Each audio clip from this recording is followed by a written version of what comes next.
Good morning from Puri day 2। দিনটা শুরু হলো সাগরের গর্জন আর ঢেউয়ের আওয়াজ দিয়ে।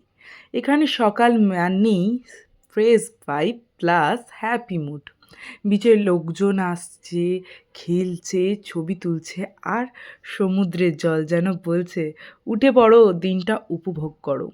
সূর্য আপনা উঠেছে, আলোটা গোল্ডেন গোল্ডেন হাওয়ার প্লাস ওসিয়ান, পারফেক্ট ফ্রেম। আজকে হবে new adventure, new food, new memories.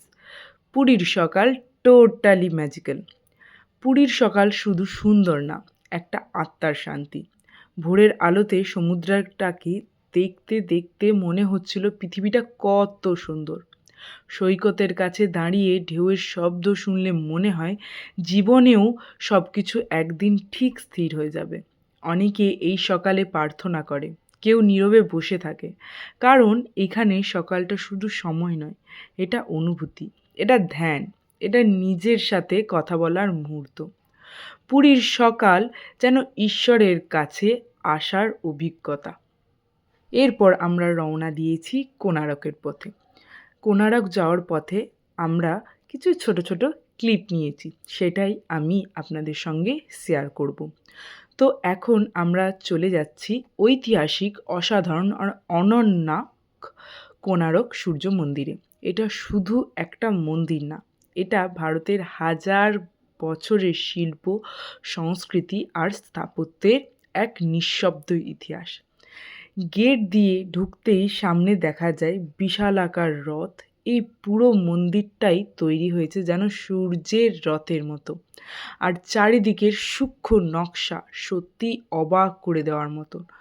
প্রতিটা পাথরের গায়ে যেন গল্প লেখা, না কোনো মেশিন, না কোনো আধুনিক টেকনোলজি, শুধু মানুষ হাতের কাজ আর অসাধারণ দক্ষতা।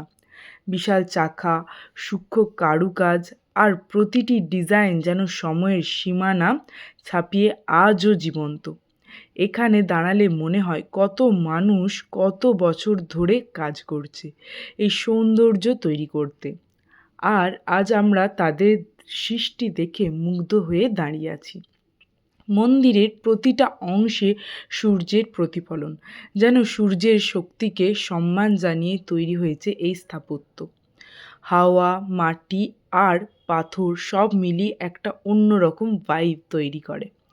ছবির জন্য পারফেক্ট জায়গা, কিন্তু চোখ দিয়ে উপভোগ করা সে অনুভূতি আরও বড়। তারপরেই আমরা শুরু করে দিলাম একটু টিফিন ব্রেক। তো সবাই আমরা ঘর থেকেই মুড়ি, চানাচুর, বাদাম, চপ সব কিনে নিয়ে গিয়েছিলাম। তো ওইখানেই বসে একটা বনভোজনও হয়ে গেল। তারপর চলে গেলাম আবার কোণারক মন্দিরের উদ্দেশ্যে। কোণারক শুধু ভ্রমণ নয়, এটা ইতিহাস অনুভব করার সুযোগ। সূর্য মন্দির, তোমার সৌন্দর্য, তোমার মহিমা আর তোমার নীরব গল্প চিরকাল মনে থেকে যায়। আর যারা এখনও আসেননি, লাইফে একবার অন্তত এখানে আসা উচিত। আপনি এইখানে চাইলে বিভিন্ন ধরনের জিনিসও কিনতে পারেন, কারণ এখানে অনেক অনেক জিনিসের দোকানও ছিল। তারপর আসার পথে একটা সমুদ্র সৈকত দেখতে পাই, যেখানে আমি নেমে পড়েছিলাম কিছু ভিডিও ক্লিপ নেবার জন্য। খুব খুব খুব অসাধারণ জায়গা, একদম ফাঁকা। চাইলেই আপনারা যদি কোনো